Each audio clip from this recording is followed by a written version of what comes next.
بسم اللہ الرحمن الرحیم۔ السلام علیکم everyone and welcome to my channel Islamic and general knowledge. پیارے دوستوں، ایف اے اور بی اے اسلامیات کے ایم سی کیوز کا آج پارٹ 6 اپلوڈ کرتے ہیں۔ سوال ہے، نجاشی کے دربار میں حضرت جعفر طیار کی گفتگو کا خلاصہ بیان کرے۔ جواب: دوسری ہجرت حبشہ سن 7 نبوی کو ہوئی تھی، جس میں 83 مرد اور 18 عورتیں تھیں۔ بعض جگہ لکھا ہے کہ 25 عورتیں تھیں، تو ان کی نمائندگی کرتے ہوئے حبشہ کے بادشاہ نجاشی کے دربار میں حضرت جعفر طیار نے تقریر کی، جس کا خلاصہ یہ ہے: ہم جاہلیت میں مبتلا تھے، قرابت داروں سے تعلق توڑتے تھے، بت پوجتے تھے اور بدکاریاں کرتے تھے۔ اللہ تعالیٰ نے رحم کر کے ہم میں رسول بھیجا، جس نے کہا اللہ کو ایک مانے، یتیم کا مال کھانے اور پاک دامن عورتوں پر الزام لگانے سے منع کیا، اور ہماری قوم ہم سے بگڑ گئی، ہم پر زمین تنگ کر دی گئی۔ ہم نے آپ کے ملک میں رہنا پسند کیا، اس امید کے ساتھ کہ آپ کے پاس ہمارے اوپر ظلم نہیں ہوگا۔ سوال ہے، بیعت عقبہ اولیٰ میں آن حضرت صلی اللہ علیہ وسلم نے اہل مدینہ سے کیا بیعت لی تھی؟ جواب: بیعت عقبہ اولیٰ میں آن حضرت صلی اللہ علیہ وسلم نے یہ بیعت لی: اللہ کے ساتھ کسی کو شریک نہ کریں گے، چوری اور زنا سے بچیں گے، اپنی اولاد قتل نہ کریں گے، کسی پر جھوٹا الزام نہ لگائیں گے، آن حضرت صلی اللہ علیہ وسلم کی خلاف ورزی نہ کریں گے۔ سوال: ہجرت مدینہ کے کوئی سے 5 اسباب بیان کریں۔ مسلمانوں پر ظلم، اشاعت اسلام میں رکاوٹ، اہل مدینہ کا قبول اسلام، ہجرت حبشہ کا کامیاب تجربہ، نبی علیہ السلام کے قتل کا منصوبہ وغیرہ۔ سوال ہے، میثاق مدینہ کی کوئی سے 5 شرائط بیان کریں۔ 1 نمبر، خون بہا اور فدیہ کا قدیم طریقہ جاری رہے گا۔ 2، یہود اور مسلمانوں کے تعلقات دوستانہ ہوں گے۔ 3، کوئی فریق قریش کو امان نہیں دے گا۔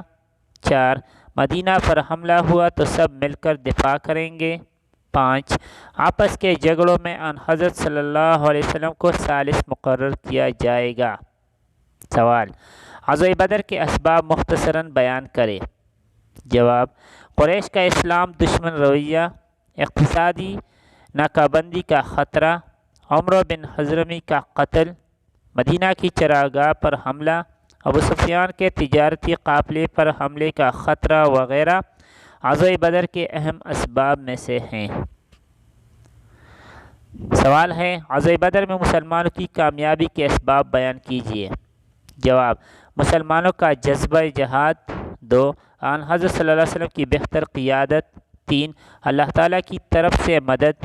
4، مسلمانوں کا بلند مقام پر ہونا۔ 5، باران رحمت کا نازل ہونا۔ سوال: غزوہ احد میں ان حضرت صلی اللہ علیہ وسلم کی حکمت عملی کیا تھی؟ جواب: غزوہ احد میں ان حضرت صلی اللہ علیہ وسلم نے احد پہاڑ کو پشت پر لے کر سب بندی کی اور 50 تیر اندازوں کا ایک دستہ جبل عینین پر متعین فرمایا، جس کے قائد حضرت عبداللہ ابن جبیر رضی اللہ تعالیٰ عنہ تھے۔ اس دستہ کو ہدایت تھی کہ وہ کسی بھی صورت میں اپنی جگہ نہ چھوڑیں۔ سوال: صلح حدیبیہ سے کیا مراد ہے؟ جواب: 6 ہجری میں حضرت صلی اللہ علیہ وسلم نے 1400 صحابہ کے ساتھ عمرہ کا ارادہ فرمایا، لیکن قریش نے مسلمانوں کو عمرہ کی اجازت نہ دی۔ اس موقع پر قریش اور مسلمانوں کے درمیان امن و سلامتی کا ایک معاہدہ طے پایا، جس کو صلح حدیبیہ کہتے ہیں۔ اس کی سب سے بڑی شرط یہ تھی کہ فریقین 10 سال تک آپس میں جنگ نہیں کریں گے۔ سوال: غزوہ خیبر میں یہودیوں کے قلعہ قموس کی فتح کا حال بیان کیجیے۔ جواب: خیبر میں یہودیوں کا سب سے مضبوط قلعہ قموس تھا، جس کا سردار مرحب تھا۔ آن حضرت صلی اللہ علیہ وسلم نے یکے بعد دیگرے حضرت ابوبکر صدیق اور حضرت عمر فاروق کو فوج دے کر بھیجا، لیکن کامیابی نہ ہوئی۔ آخر میں آپ صلی اللہ علیہ وسلم نے حضرت علی کو بھیجا۔ مرحب اور حضرت علی کا مقابلہ ہوا، جس میں مرحب مارا گیا اور قلعہ فتح ہو گیا۔ سوال: باغ صدق کا مختصر تعارف کروائے۔ جواب: یہ وہ باغ تھا جو نبی علیہ السلام نے اپنے اہل خانہ کے خرچہ کے لیے رکھا ہوا تھا۔ اس کی آمدن آپ صلی اللہ علیہ وسلم کے اہل خانہ پر خرچ ہوتی تھی۔ یہ مدینہ سے 30 میل خیبر میں واقع زمینی رقبہ ہے۔ سوال: آن حضرت صلی اللہ علیہ وسلم نے بنو خزاعہ پر حملہ کے بعد قریش کو کیا شرائط پیش کی؟ جواب: آن حضرت صلی اللہ علیہ وسلم نے قریش مکہ کو 3 شرائط پیش کی۔ 1. بنو خزاعہ کے مقتولین کا خون بہا ادا کرو۔ 2. قریش بنو بکر کی حمایت سے الگ ہو جائیں۔ 3. معاہدہ حدیبیہ توڑنے کا اعلان کر دیا جائے، یعنی قریش نے تیسری شرط قبول کی۔